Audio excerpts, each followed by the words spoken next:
Good morning students. आज हम 1789 की फ्रांसीसी क्रांति के कारण देखेंगे। फ्रांसीसी क्रांति फ्रांस के इतिहास की राजनीतिक और सामाजिक उथल-पुथल एवं आमूल परिवर्तन की अवधि थी, जो 1789 से 1799 तक चली।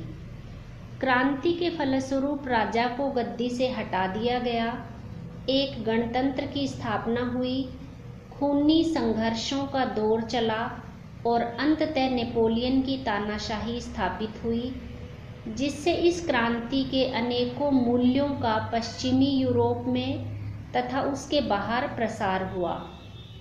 इस क्रांति ने आधुनिक इतिहास की दिशा बदल दी। इससे विश्व भर में निरपेक्ष राजतंत्र का ह्रास होना शुरू हुआ और नए गणतंत्र एवं उदार प्रजातंत्र बने। इस क्रांति के कई कारण थे, जिसमें सर्वप्रथम है राजनीतिक परिस्थितियां।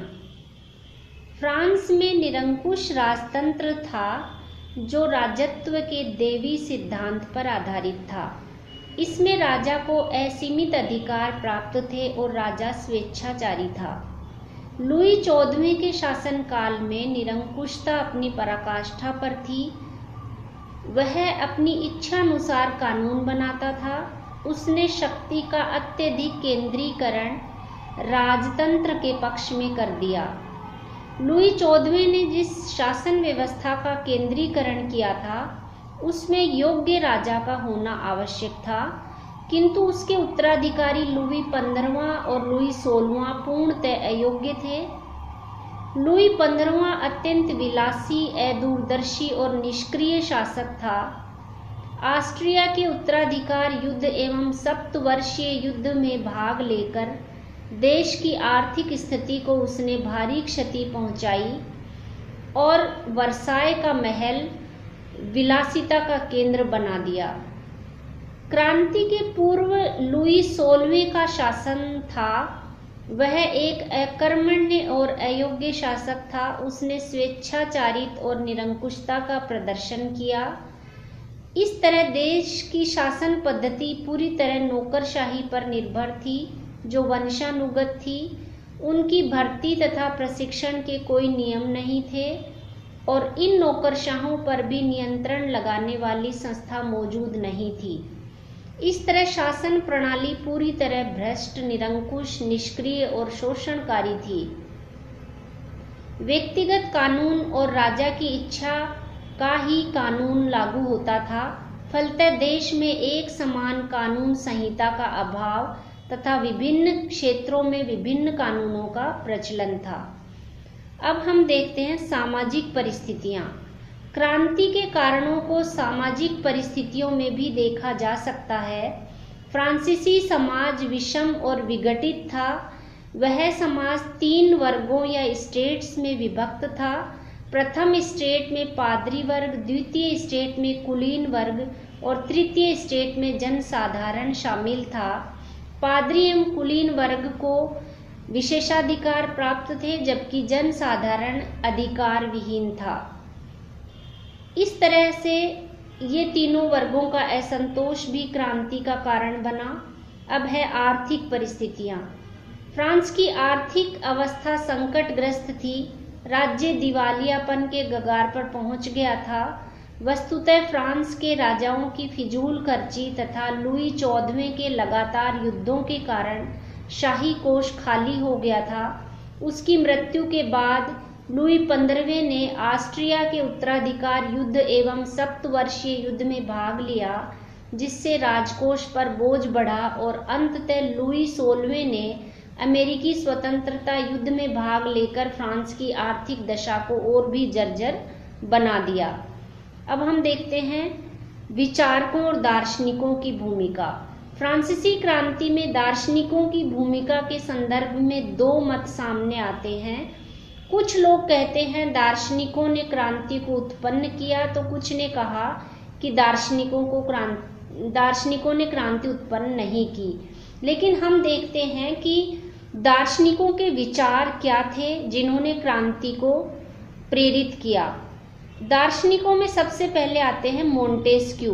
मोंटेस्क्यू ने अपनी पुस्तक द स्पिरिट ऑफ लॉज में राजा के देवी अधिकारों के सिद्धांतों का खंडन किया और फ्रांसीसी राजनीतिक संस्थाओं की आलोचना ही नहीं की वरन विकल्प भी प्रस्तुत किया।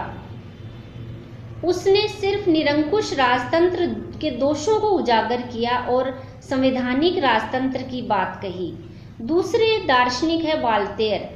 वाल्तेयर ने अपनी पुस्तक लेटर्स ऑन द इंग्लिश के माध्यम से ब्रिटेन में व्याप्त उदार राजनीति, धर्म और विचार की स्वतंत्रता का बहुत अच्छा चित्रण किया तथा पुरातन फ्रांसीसी व्यवस्था से उसकी तुलना की और फ्रांस में व्याप्त बुराइयों और कमियों का उल्लेख किया।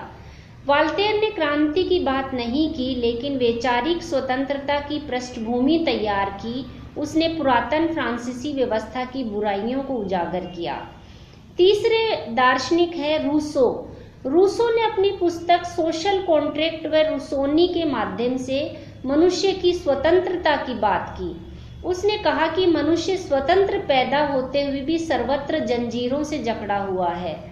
इन जंजीरों से मुक्ति पाने का एक ही तरीका है कि हम प्राकृतिक आदिम अवस्था की ओर लौटें।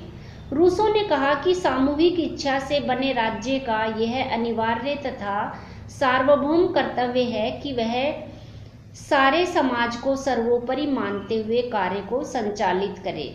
रूसो ने भी क्रांति की बात नहीं की लेकिन सभी व्यक्तियों को स्वतंत्र और समान माना और फ्रांसीसी क्रांति का नारा स्वतंत्रता, समानता और बंधुत्व उसी के विचारों से प्रभावित था।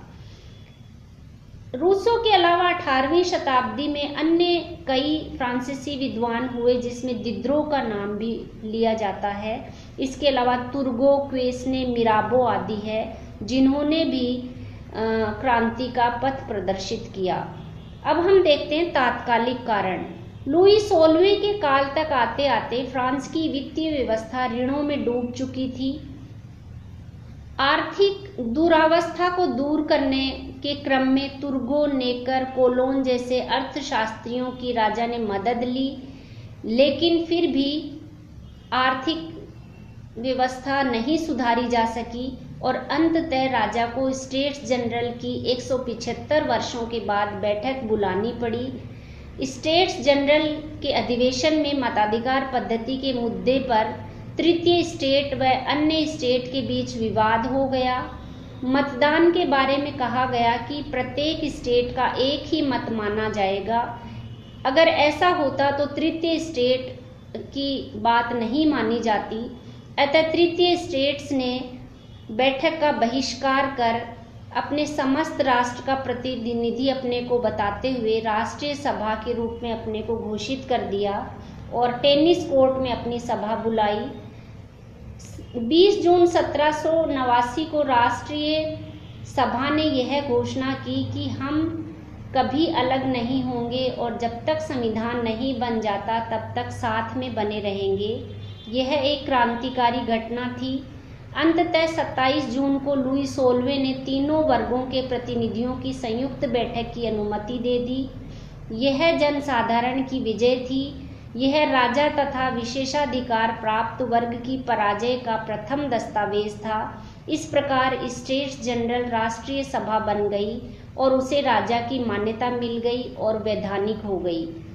सभा ने 9 जुलाई 1789 को स्वयं को संविधान सभा घोषित करके देश के संविधान का निर्माण करना अपना सर्व प्रमुख लक्ष्य बनाया। इस समय लुई 16वें ने अर्थमंत्री नेकर को बर्खास्त कर दिया जिसे जनता अपना समर्थक मानती थी। इसे क्रांति को कुचलने का प्रयास समझा गया।